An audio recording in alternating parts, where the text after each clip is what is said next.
Faleminderit, kryetar. Vetëm do të lutesha kohën. Patjetër.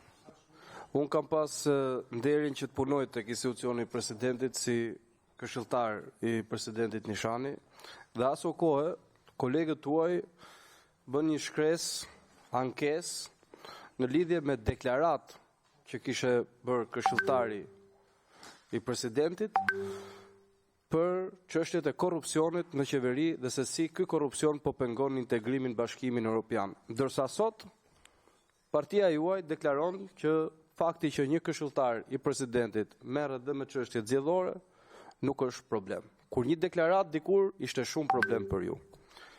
E dyta, nuk di të ketë në botë dhe pavarësisht për çfarë mund ndahemi ne për çështje politike, programe e të tjera, nuk besoj, të paktën shpresoj, që nuk ka një njeri nga ju që ju duket normale që para dite Bajramit jetë president dhe mas ditet merret me gastritin. Kjo nuk ndodh në asnjë vend botës. Është turp dhe ofendon atë institucion që është institucioni më i lartë i shtetit. E treta, gjykata kushtetuese sapo ka njohur e ka njohur si palë i shokun tuaj Erion Veliaj, që do të thotë